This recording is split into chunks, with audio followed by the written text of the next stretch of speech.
what is the value of x in the sequence 20, 10, 10, 15, 30, 75, and then we have x, which is our missing value. It's a question from the next number or the missing number. Okay, what can be done here? देखो यार, कोई भी question अगर आपसे number series से पूछा जाता है तो एक बेसिक तरीका होता है इन्हें सॉल्व करने का. सबसे बेसिक तरीका ये होता है कि आप इनके डिफरेंसेस पे काम करो. सबसे बेसिक तरीका, कुछ नहीं समझ में आ रहा, डिफरेंसेस ले लो.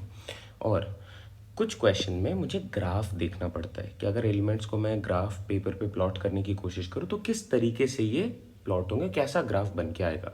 तो अगर मैं इस सीक्वेंस ऑफ नंबर्स को देखूँ, आइडेंटिफाई करूँ, तो कुछ ऐसा ग्राफ दिख रहा है जहाँ पे एक बारी फॉल कर रहा है फिर राइज कर रहा है.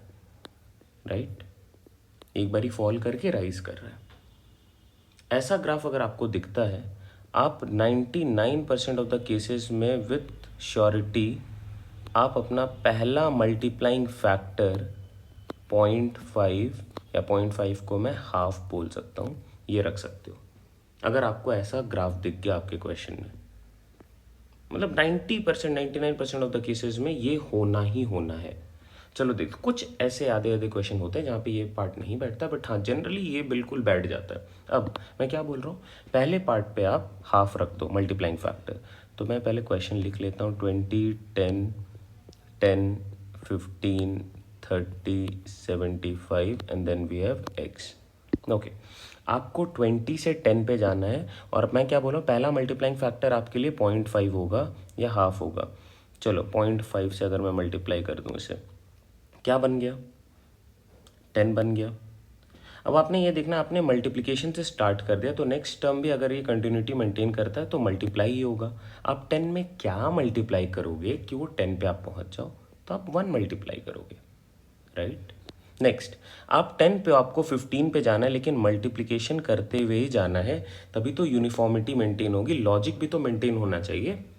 आप देखो, अगर आपने 2 कर दिया तो दिस इज 20, अगर आपने 1 करा तो दिस इज 10, और ये 20 और 10 के बीच में है, which means it is 1.5 times.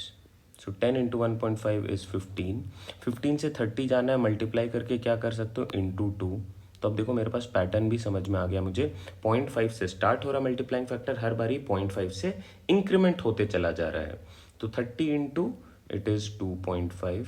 30 into 2.5 करोगे आप 75 पे चले जाओगे. 75 into 3, 75 into 3 is how much, 7 into 3 21, 5 3 is 15, 225 is my correct fit. अब ऐसे क्वेश्चन को मैं ग्राफ से ही सॉल्व करता हूँ तो वो ईजियर एंड पे सॉल्व हो जाता है. आपको ग्राफ याद रखने का तरीका क्या है, देखो लाइफ में एक बारी आपका कटना बहुत ज़रूरी है, और एक बारी कटता है उसके बाद आप सिर्फ राइज करोगे, तो कटने को आप हाफ से डिनोट कर सकते हो. These are just ways of remembering it. Alright, take care, bye bye, see you all in the next video.